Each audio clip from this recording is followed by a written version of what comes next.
Bismillahirrahmanirrahim. Assalamualaikum warahmatullahi wabarakatuh. Perkenalkan, nama saya Nurhalambuina. Di sini saya membahas tentang dinasti Abbasiyah. Yang pertama yaitu proses terbentuknya dinasti Abbasiyah. Disebut dinasti Abbasiyah karena para pendiri dan penguasa dinasti ini adalah keturunan Al-Abbas, paman Nabi. Mereka mendirikan dinasti Abbasiyah karena mereka berpikir lebih berhak daripada Bani Umayyah atas kekhalifahan Islam, sebab mereka adalah keturunan Bani Hashim, yang secara nasab keturunan lebih dekat dengan Nabi. Namun pergantian kekuasaan dinasti Umayyah oleh dinasti Abbasiyah tidak secara serta-merta. Perpindahan itu diawali dengan pertumpahan darah. Selanjutnya yaitu periodisasi Daulah Abbasiyah. Ada beberapa periode. Periode pertama yaitu pada tahun 750 sampai 847 Masehi. Pada periode awal pemerintahan dinasti Abbasiyah masih menekankan pada kebijakan perluasan daerah. Kalau dasar-dasar pemerintahan Daulah Abbasiyah ini telah diletakkan dan dibangun oleh Abu Abbas al-Fasaq dan Abu Ja'far al-Mansur, maka puncak keemasan dinasti ini berada pada 7 khalifah sesudahnya, sejak masa Khalifah al-Mahdi hingga Khalifah al-Wasiq. Zaman keemasan telah dimulai pada pemerintahan pengganti Khalifah al-Ja'far dan mencapai puncaknya di masa pemerintahan Harun al-Rasyid. Di masa-masa itu, para khalifah mengembangkan berbagai jenis kesenian, terutama kesastraan pada khususnya dan kebudayaan pada umumnya. Selanjutnya yaitu periode kedua pada tahun 847 sampai 945 Masehi. Pemberontakan masih bermunculan dalam periode ini, seperti pemberontakan Zan di dataran rendah Irak Selatan dan Karamita yang berpusat di Bahrain. Faktor-faktor penting yang menyebabkan kemunduran Bani Abbas pada periode adalah: pertama, luasnya wilayah kekuasaan yang harus dikendalikan, sementara komunikasi lambat. Yang kedua, profesionalisasi tentara menyebabkan ketergantungan kepada mereka menjadi sangat tinggi.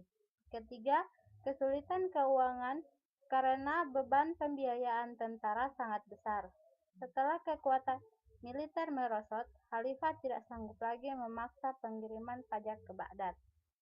Selanjutnya yaitu periode ketiga, yaitu pada tahun 945 sampai 1055 Masehi. Posisi Daulah Abbasiyah yang berada di bawah kekuasaan Bani Buwayhi merupakan ciri utama periode ketiga ini. Keadaan khalifah lebih buruk ketimbang di masa sebelumnya, lebih-lebih karena Bani Buwayhi menganut aliran Syiah. Akibatnya kedudukan khalifah tidak lebih sebagai pegawai yang diperintah dan diberi gaji. Sementara itu, Bani Buwayhi telah membagi kekuasaannya kepada 3 bersaudara. Ali menguasai wilayah bagian selatan Persia, Hasan menguasai wilayah bagian utara, dan Ahmad menguasai wilayah Al-Ahwaz, Wasit, dan Baghdad. Baghdad dalam periode ini tidak sebagai pusat pemerintahan Islam, karena telah pindah ke Syiraz di mana berkuasa Ali bin Buwayhi. Selanjutnya periode keempat pada tahun 1055 Masehi sampai 1199 Masehi. Periode keempat ini ditandai oleh kekuasaan Bani Seljuk.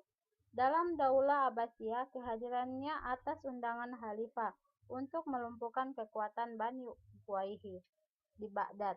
Keadaan khalifah memang sudah membaik, paling tidak karena kewibawaannya dalam bidang agama sudah kembali, setelah beberapa lama dikuasai orang-orang Syiah. Selanjutnya periode kelima, yaitu pada tahun 1199 sampai 1258 Masehi. Telah terjadi perubahan besar-besaran dalam periode ini. Pada periode ini, Khalifah Abbasiyah tidak lagi berada di bawah kekuasaan suatu dinasti tertentu. Mereka merdeka dan berkuasa, tetapi hanya di Baghdad dan sekitarnya. Sempitnya wilayah kekuasaan khalifah menunjukkan kelemahan politiknya. Pada masa inilah tentara Mongol dan Tartar menghancurkan Baghdad tanpa perlawanan pada tahun 656 Hijriah sampai 1256 Masehi. Selanjutnya yaitu kemajuan dinasti Abbasiyah. Dalam setiap pemerintahan pada khususnya tentu memiliki perkembangan dan kemajuan. Sebagaimana halnya dalam pemerintahan yang dipegang oleh dinasti Abbasiyah. Dinasti ini mempunyai kemajuan bagi kelangsungan agama Islam, sehingga masa dinasti Abbasiyah ini dikenal dengan The Golden Age of Islam. Adapun kemajuan-kemajuan yang telah dicapai dinasti Abbasiyah, yaitu yang pertama adalah dalam bidang administrasi, yang kedua sosial, yang ketiga kegiatan ilmiah, dan yang keempat peran pemerintah. Selanjutnya yaitu sebab-sebab kemunduran dinasti Abbasiyah. Ada dua faktor yang menyebabkan kemunduran dinasti Abbasiyah. Yang pertama yaitu faktor internal, dan yang kedua faktor eksternal. Selanjutnya dinasti kecil di barat dan di timur.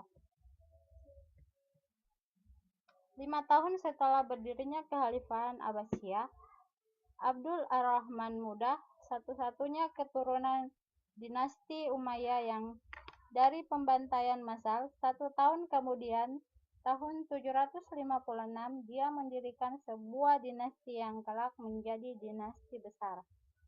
Terima kasih, demikian. Assalamualaikum warahmatullahi wabarakatuh.